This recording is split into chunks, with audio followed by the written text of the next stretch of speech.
কিছু মানুষের যুগ হয় না, এরা হয়, এরা। এই কথাটা একদম সত্য।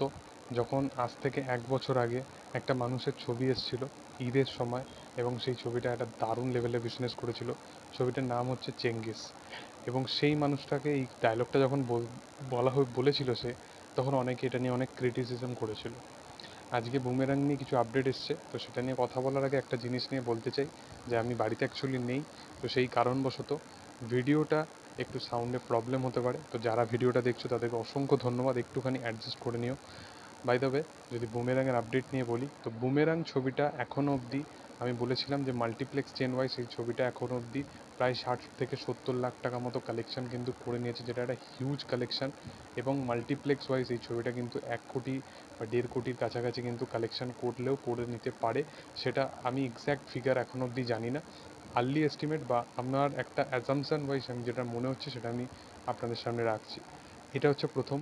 সেকেন্ড হচ্ছে, এই ছবিটা সোমবার দিনও কিন্তু ভালো লেভেলের রেসপন্স পেয়েছে। একটা ওয়ার্কিং ডের মধ্যেও এই ছবিটা সোমবার থেকে শুরু করে মঙ্গলবার বা আজকে জামাই ষষ্ঠী ছিল, আজকেও অনেকে এই ছবিটা পুরো ফ্যামিলি নিয়ে দেখতে যাবে। এবং আর একটা বেটার হবে, এই ছবিটা কিন্তু ফ্যামিলি নিয়ে শুধু আজকের জন্যই নয়, এই ছবিটা এই পুরো সপ্তাহ থেকে শুরু করে এখন কিন্তু বুমেরাং পুরো ফ্যামিলির কাছে আরও বেশিভাবে পৌঁছে যাবে।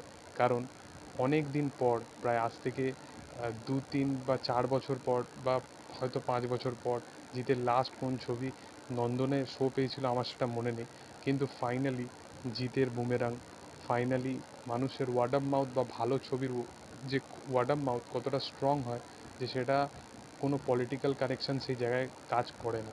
এবং সেইখানে ফাইনালি বুমেরাং জায়গা করে নিতে পেরেছে, এবং বুমেরাং একটা ভালো সোর্স পেয়েছে। এবং নন্দনেতে এবার থেকে বুমেরাং চলবে। এবং যে 100 ডেজের কথাটা বলছিলাম আমি, এটা এবার বুমেরাং কিন্তু ক্রস করে নেবে, এবং একটা হিউজ একটা কালেকশন সেখান থেকে কিন্তু উঠে আসবে। এবং এই ছবিটা কিন্তু মানুষ বিশালভাবে পছন্দ করবে, এবং বুমেরাং এখনও অবধি ছবিটা দারুণ চলবে। কারণ এই রিসেন্ট টাইমে অঙ্কুশের যদি মির্জা বা নানান ধরনের ছবিগুলো দেখো, কিন্তু এখনও অবধি ছবিগুলো নন্দনের অডিয়েন্সের কাছে কিন্তু একটা হিউজ লেভেলে, এবং নন্দনের ছবি দেখতে অনেক বাঙালিরা প্রেফার করে, তারা নন্দনকে অনেক আগে প্রেফার করে। নন্দনের একটা টিকিটে ওখানে অ্যাম্বিয়েন্সটা খুব দুর্দান্ত, যে সেই জায়গায় একটা ফ্যামিলি অডিয়েন্স একটা যাবে, এবং একটা কমার্শিয়ালি কিছুটা ট্রিটমেন্ট থাকবে, এরকম কাইন্ড অফ, মানে আউট অ্যান্ড আউট একটা সিচুয়েশনাল কমেডি ছবি, যেটা বাংলা সিনেমায় দেখা যায় না।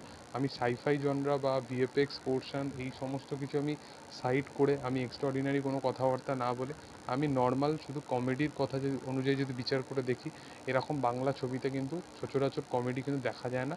সেই ওয়াইজ ছবিটা কতটা এগিয়ে, তো সেই রকম কাইন্ড অফ একটা ছবি দেখতে যদি কেউ অডিয়েন্স চায়, তাহলে অবশ্যই নন্দনে গিয়ে এই ছবিটা দেখে আসতে পারো।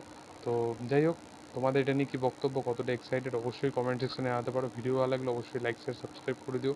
Thank you all, by.